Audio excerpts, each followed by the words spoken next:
이 초대교회에 보면 예수 그리스도라는 분이 계셨잖아요. 그 예수 그리스도 이후로 또 중요한 인물이 한 명이 있는데 그 인물이 바로 누구냐면 사도 바울이라는 분입니다. 이 사도 바울은요, 이방인의 사도로 불렸습니다. 왜 이방인의 사도로 불렸을까요? 그것은 많은 이 사도들이, 그러니까 예수님의 제자들이 예루살렘에서 유대인들에게 복음을 전하고 있었는데 갑자기 사도 바울이 계시를 받아서 이 이방인들에게, 그러니까 소아시아, 그러니까 위에 터키 지역 있잖아요. 그쪽을 다니면서 이 이방인들에게, 그러니까 헬라인들에게 예수 그리스도의 복음을 전하기 시작을 했단 말이에요. 근데 이 예수 그리스도의 복음이 전파될 때에 정말 좋아야 되잖아요. 이 모든 세계가 이 예수 그리스도의 복음으로 하나 되고 막 좋아야 되잖아요. 근데 실제로는 그렇지 않았다고요. 교회가 개척이 될 때마다 하나같이 문제가 생겼는데 그 문제가 무엇이냐면요, 유대 그리스도인, 그러니까 유대인 중에서 예수 그리스도를 믿는 사람들이 있죠. 그리고 이 사도 바울이 돌아다니면서 복음을 전했는데 누가 들어요? 이 헬라인들, 그러니까 이방인들이 이 복음을 듣고 교회에 온단 말이에요. 그러면 이 교회에 어떠한 사람들이 모이게 될까요? 유대 그리스도인들도 모이게 되고요, 그리고 이방인 그리스도인들도 모이게 되는 거예요. 그때 한창 문제가 되었던 것이 무엇입니까? 이 이방인들이 과연 율법을 지키는 게 옳으냐, 이 먹는 것을 그렇게 코셔를 해야 하는 게 옳으냐, 할례를 하는 게 옳으냐, 이 전통을 지키는 게 맞냐 안 맞냐에 대한 그런 논쟁이 상당히 많았단 말이에요. 그런데 이 유대 그리스도인들은요, 성경을 계속해서 봐오던 사람들이에요. 성경을 외우던 사람들이라고요. 그러다 보니까 이 율법이 무엇이고 하나님의 말씀이 무엇인지 알던 사람이에요? 모르던 사람이에요? 알던 사람이에요. 그러면서 예수 그리스도가 어떠한 일을 행하셨는지 아는 사람들이라고요. 근데 이방인들은 그걸 알아요? 몰라요? 율법에 대해서 잘 몰랐다고요. 그러다 보니까 이 교회 안에서 부딪히게 되는 거예요. 부딪혀요. 유대 그리스도인들은 이방인들 보고, 야, 니네 신앙생활 그렇게 해서 되겠냐?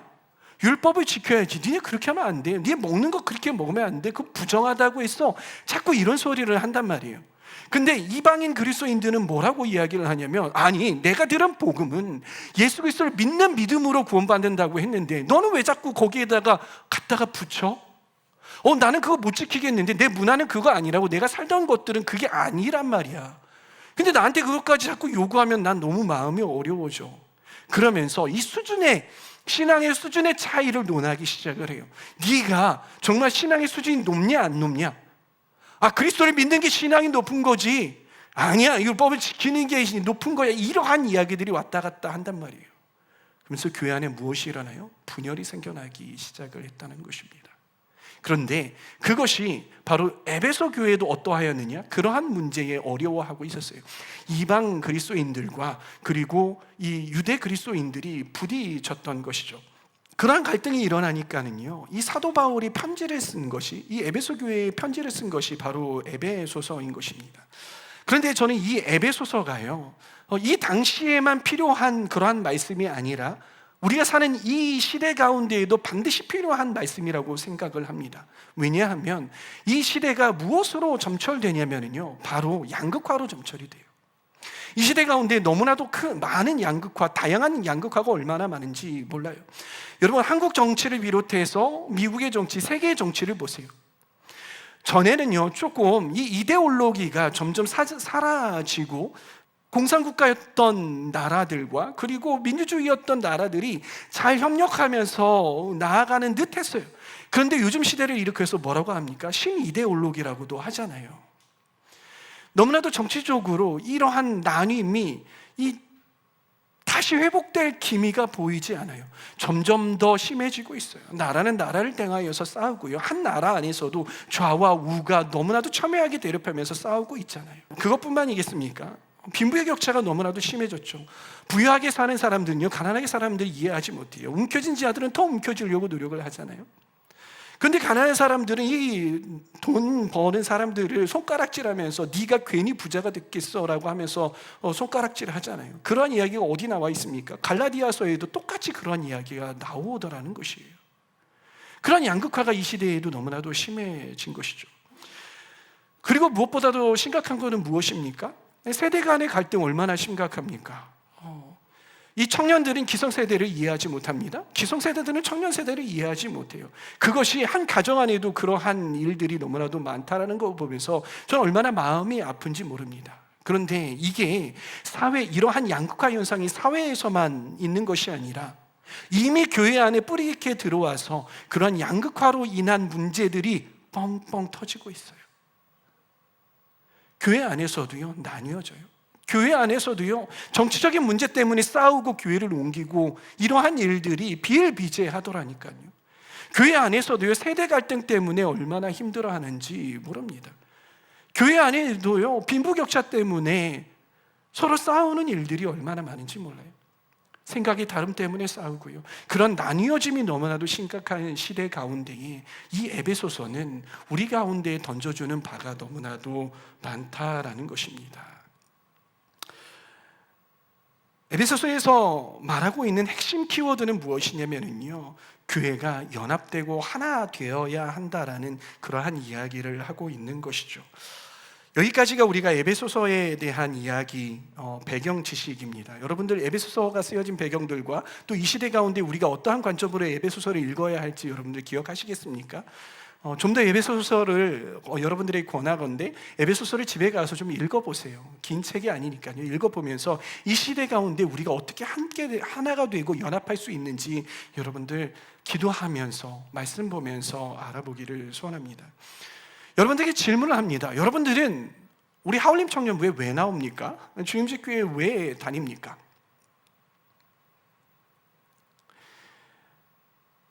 조금 더 자극적으로 해볼까요? 도대체 여러분들은 이런 교회에 왜 다니십니까? 도대체 여러분들은 이 하울림 청년부에 왜 다니시냐고요?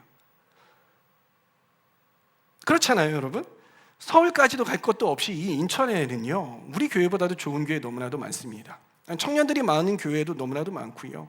재정을 빵빵하게 투입을 해가지고서는 막 이렇게 하려고 하는 교회가 많아요. 우리 교회보다 더 잘 나가는 교회가 얼마나 많은지 모릅니다. 건물도 정말 좋은 교회가 많고요. 여러분들 옆에 있는 교회만 봐도요, 유혹이 되잖아요. 내가 저 교회를 다니면은 이렇게 버스를 타고 오지 않을 텐데, 이렇게 걸어 다니지 않을 텐데, 그런데 여러분들은 왜 우리 교회를 하필이면 우리 교회를 다니냐는 것이죠. 우리 청년부만 봐도요, 저는 제가 제 자신 스스로 훌륭한 목사라고 생각하지 않아요. 왜냐하면 저희 동기들만 봐도요, 저보다도 더 멋있고 더 목회를 잘하고 더 성경을 더 잘 풀어낼 수 있는 그런 목회자가 참 많더라고요. 우리 청년부를 봅시다. 우리가 좀 많이 모인다라고, 저는 많이 모인다라고 생각해요. 그런데 다른 청년부 보면은요, 시스템도 잘 되는 청년부, 그리고 임원들이 더 빵빵한 청년부, 더 많은 재정이 많은 그러한 청년부들도 정말 많아요. 그런데 왜 여러분 기운 빠집니까? 제가 여러분들 다 내쫓을 것 같습니까? 근데 여러분들은 왜 우리 교회에 다니냐고요? 왜 하필 우리 교회입니까?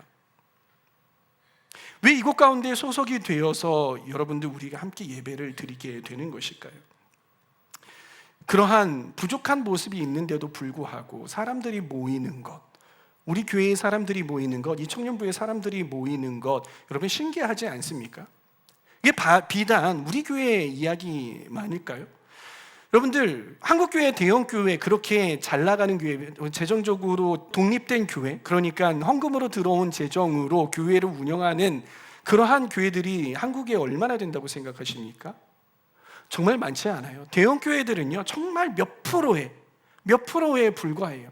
나머지 교회는요, 다 개척교회이고 소형 교회이고요, 미자리 교회들이에요. 그런데 이 한국 땅에서만 봐도 그런 교회에 사람들이 다닌단 말이에요. 곧 무너질 것 같은데 교회가 무너지지 않는다고요. 시스템이 저렇게 엉성한데 사람들이 다닌다고? 그런데도 사람들이 그런 교회에 다녀요. 왜요? 왜 그런 일이 일어나는 것일까요? 교회들은요, 그럼에도 불구하고 여전히 존재하고 계속해서 하나님 나라의 역사들을 나름대로 써내려가고 있는 것들을 우리가 목격할 수 있는 것이에요. 그 이유가 무엇이냐면요, 바로 사람이 일하는 것이 아니라 성령님께서 일하고 계시기 때문인 것입니다. 사도 바울의 관점으로 공동체에서 성령님의 역할을 설명해 보자면요, 사도 바울은 첫 번째, 성령님은 성도를 교회 공동체에 부르세요. 그리고 공동체를 형성하게 하는 것이 누구의 역할이냐면요, 바로 성령님의 역할이라는 것입니다. 우리 고린도전서 12장 13절 말씀을 함께 보겠습니다. 함께 읽어보도록 하겠습니다. 시작. 우리는 유대 사람이든지 그리스 사람이든지 종이든지 자유인이든지 모두 한 성령으로 세례를 받아서 한 몸이 되었고 또 모두 한 성령을 마시게 되었습니다. 이 이야기가 무엇입니까? 우리가요 예수 그리스도를 믿게 하는 것, 그게 어떤 분의 역할이에요? 내가 그냥 믿는 것입니까? 아니라고요. 성령님께서 그 마음을 감동시키기 때문에 우리가 예수 그리스도를 믿는 거예요. 그러면서 우리가 계속해서 교회를 다닐 수 있게 하시는 분, 이 공동체 안으로 들어오게 하시는 분은요 성령님이시라고요. 그리고 그 몸 안에서 구성되게 하시는 이 예수 그리스도를 뭐라고 해요? 교회의 머리라고 하시잖아요. 그리고 우리의 각 몸의 지체라고 해요. 이렇게 구성되게 하는 역할을 하시는 분이 바로 누구냐면 성령님께서 그 역할을 하신다라는 것입니다. 이 고린도전서 12장 13절에 뭐라고 말씀을 하냐면요, 우리 모두가 한 성령으로 세례를 받아서 한 몸이 되었대요. 그렇죠? 그렇게 되었대요. 그리고 한 성령을 마시게 되었다라는 거예요. 그 성령님께서 여러분들에게 공급을 하고 계시다라는 것이죠. 그게 성령님께서 이 공동체를 구성하게 하시는 거예요. 이 고린도서도 그렇고요, 에베소서도 그렇고, 유대인과 그리고 헬라인이나 상관없이 한 공동체, 한 몸을 구성하게 하는 것은 누가 하시는 일이다? 바로 성령님께서 하시는 일이다라고 사도 바울께서 하시고 말씀하고 계시는 것입니다.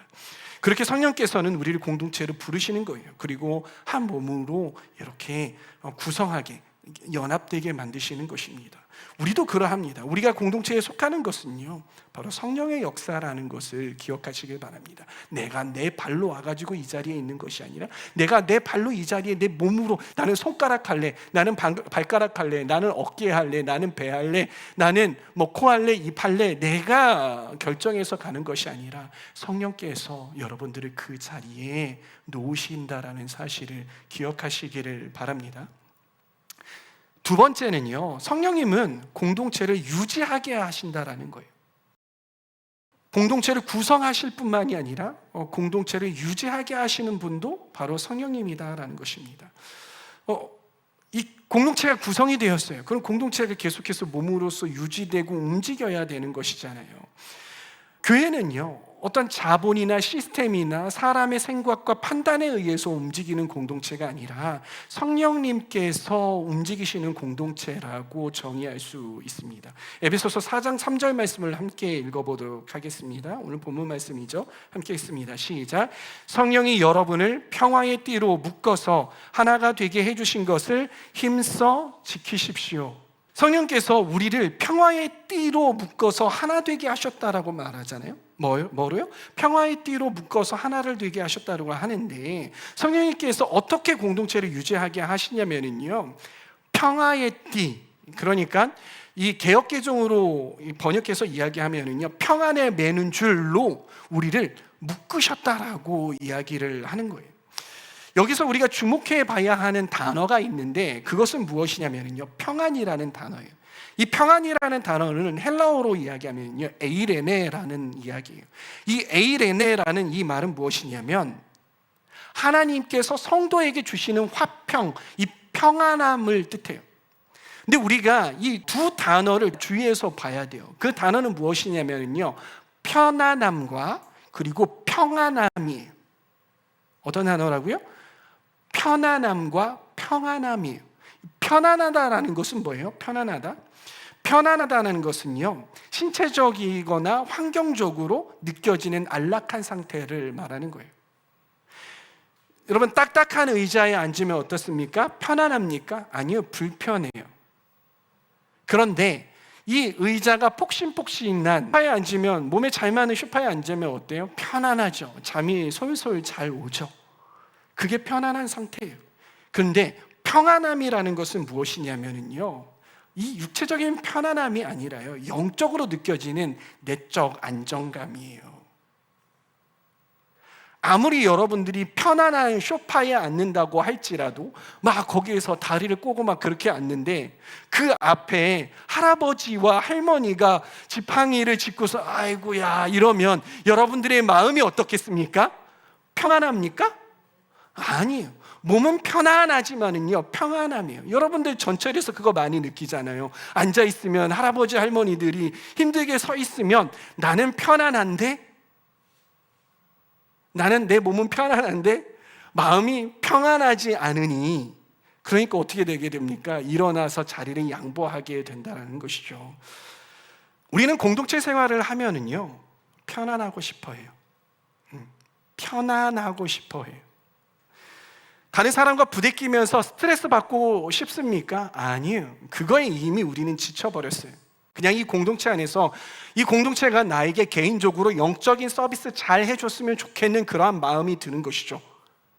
그러나 다른 사람들과 부대끼면서 다투면서 맞춰가면서 내가 깨어지고 저 사람 내가 깨고 저 사람의 모난 부분이 내 안에 내가 막 이렇게 부딪히고 이런 거 원치 않는다고요.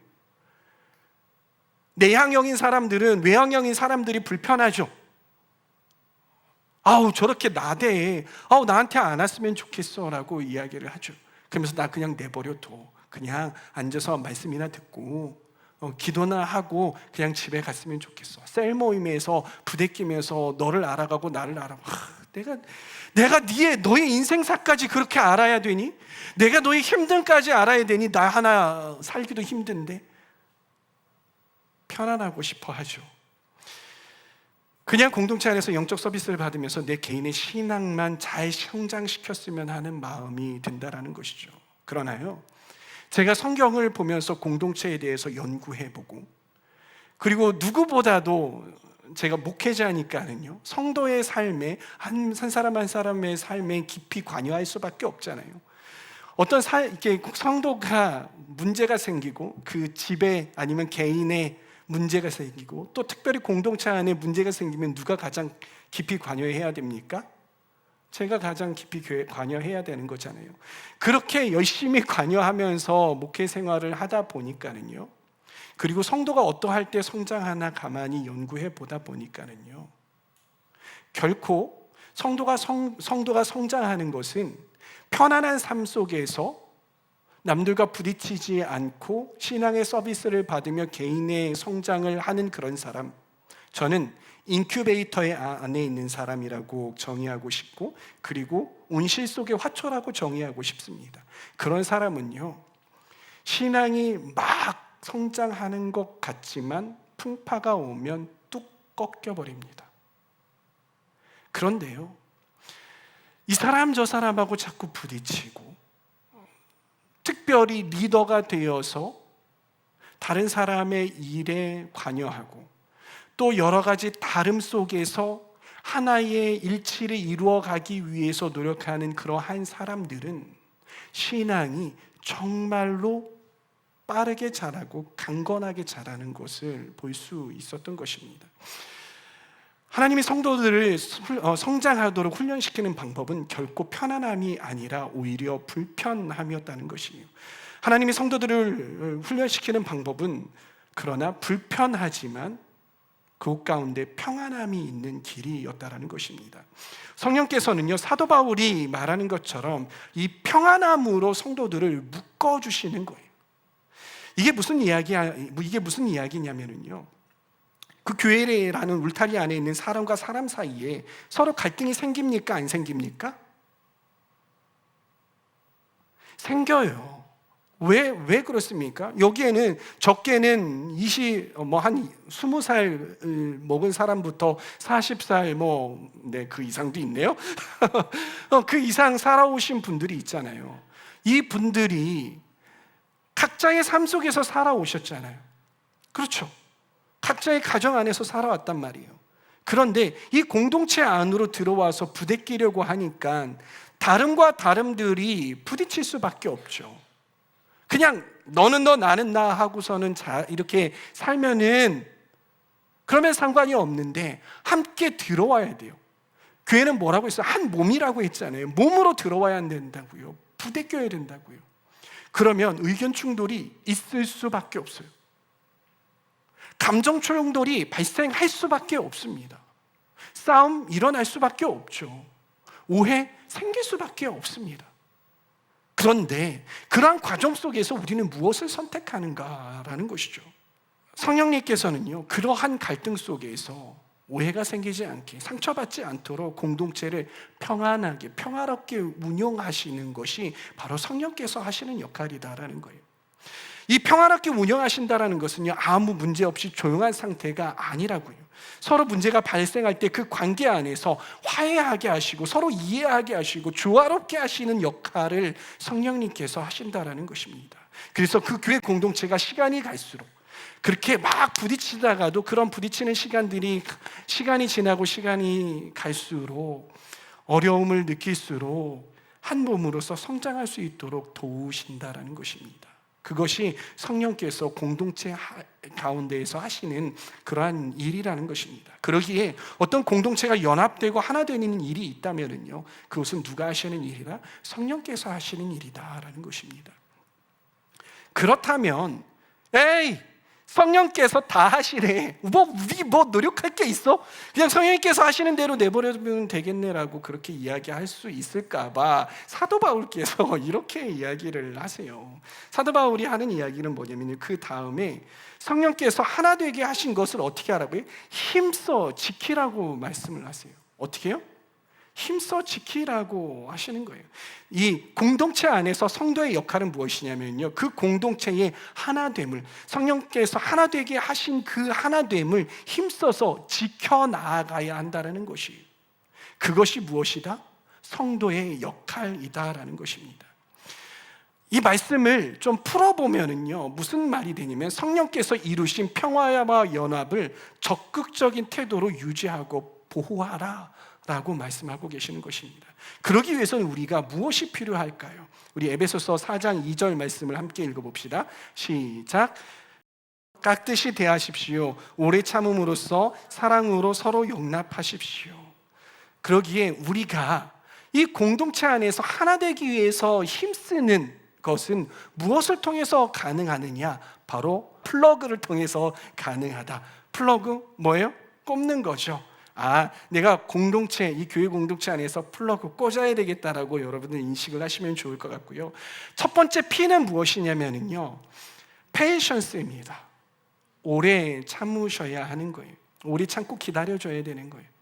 공동체 안에 신앙이 좀 부족한 친구들이 있어요. 나이가 적어서 부족한 사람일 수도 있고요, 누군가는 예수 그리스도를 좀 늦게 믿어서 부족한 사람이 있고요, 또 아직 신앙의 수준이 그렇게 되지 못해서 부족한 친구들이 있을 수 있어요. 그런 사람을 볼 때 어떻습니까? 마음 가운데 우라통이 터지죠. 저런 것도 교회 다닌다고? 제가 임원이라고? 저 친구가 선배라고?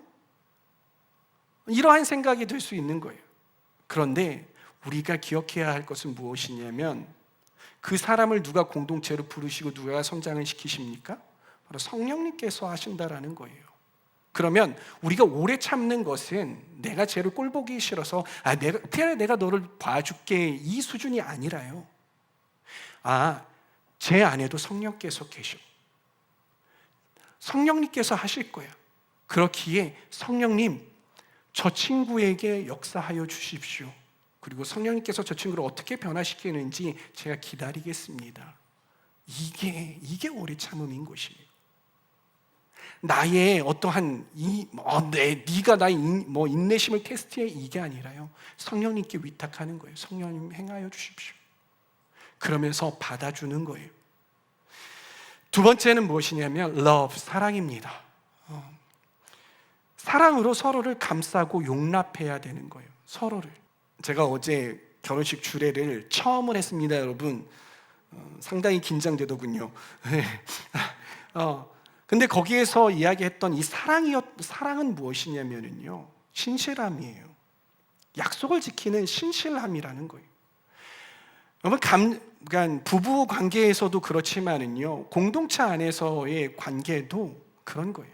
여러분들이 서로에게 감정이 좋을 때만 내가 너를 사랑해, 축복합니다. 우리 갑자기 쌤이 생각이 나요. 축복한다 막 이렇게 얘기했던 쌤이 생각이 나는데, 축복합니다 그런데 내 감정이 안 좋고 내가 막 시험 들고, 그리고 막 제가 표정이 안 좋고 무슨 사랑이야 하면서, 이게 아니라요, 언제나 우리가 공동체로 묶여졌기 때문에 내 감정이 좋지 않을 때에도 신실하게 공동체원으로서 그 사람에게 사랑이라는 걸 선택해서 그리스도의 성품을 선택해서 그 사람에게 주는 게 사랑이라고요. 그게 사랑인 것이에요. 근데 그 사랑은요, 우리가 주님을 바라볼 때에만 가능해요. 서로 같은 곳을 바라볼 때에만 가능해요. 여러분들 서로가 서로를 바라보면은요, 봐봐요. 옆에 있는 사람 봐봐요. 보세요, 빨리. 옆에 보세요. 보시라고요. 계속 바라보다 보면 그 사람하고 감정이 얽히고 그 사람하고 뭐가 얽히고 친해지면 친해질수록 그 사람이 막 사랑스러워진다기보다는 그 사람의 좋은 모습만 보기보다는요, 이 사람의 좋지 않은 모습, 단점들이 보이기 시작을 해요. 그러면 감정이 안 좋을 때 싸운다고요. 근데 우리가 누구를 바라봐야 돼요? 주님을 함께 바라보는 거예요. 주님을 함께 바라보다가 옆에 잠깐 보는 거예요. 아, 그래, 내가 주님을 바라보니까 하나님께서 너를 사랑하시고 너를 이렇게 인도하시는구나. 그래, 우리 함께 우리 하나님의 성품을 닮아가자. 이게 서로를 사랑하는 사랑이라고요. 그렇게 사랑할 수 있는 저와 여러분들 다 되시기를 바랍니다. 그리고 세 번째는요, understanding이에요. 원래 이 단어가요, humility였어요. 겸손이라는 단어였어요. 근데 제가 요거를 좀 맞추려고 유로 바꿨거든요. 유로 바꿨는데 이게 더 뜻에 여러분들에게 잘 와닿는 것 같아요. understanding이라는 것은 이해하는 거예요. 근데 상대방을 이해하려면 어떻게 해야 됩니까? 겸손해야 이해할 수 있어요. 내가 겸손해야 이해할 수 있다고요. 근데 내가 오만하면은요, 상대방이 이해가 안 돼요. 겸손하게 낮은 자리에서 그 사람을 봐야 돼요. 성경에서 그렇게 이야기를 하잖아요. 남을 나보다 낮게 여기라고. 이 낮게 여기라는 게 이 지읒이 아니에요. 이렇게 낮게 에헤이 뭐 이렇게 보라는 이야기가 아니에요. 어리게 보라는 이야기가 아니라 나보다 더 괜찮은 친구구나. 하나님 나보다 더 좋은 친구구나. 그러니까 오히려 높게 봐주는 것이 낮게 여긴다라는 표현인 거예요. 아셨어요? 이렇게 보시면 안 돼요. 아무튼 남들을 높은 자리에서 낮게 보지 마시고 낮은 자리에서 나보다 낫다라고 격려하고 높여줄 수 있는 저와 여러분들 다 되시기를 바랍니다. 그렇게 할 때에 상대방이 이해가 될 거예요. 그러면서 내가 겸손해질 수 있게 되는 것입니다. 그러한 겸손함이 우리 가운데 있기를 소망합니다. 주인은 무엇이냐면 gentleness예요. 온유하셔야 하는 것입니다. 부드러워야 돼요. 근데 이 온유함은요, 제가 제자훈련에서 나누었듯이 이 온유함은 그냥 단순히 착하라는 뜻이 아니에요. 사회에서 말하는 멍청하게 간이고 쓸개고 다 빼주고서는 이익도 이러라는 이야기가 아니에요. 이 온유함은 무엇이냐면 내 마음이 있어요. 내 감정이 있어요. 근데 그 감정을 하나님께서 나에게 말씀을 하시고 훈련을 시키시기에 이 감정대로 나아가는 것이 아니라 하나님의 말씀대로 나아가는 거예요. 하나님께서 말씀에 그렇게 하라고 하셨기에 내 성격과 내 혈기로는 이미 벌써 쏟아붓고도 남았어.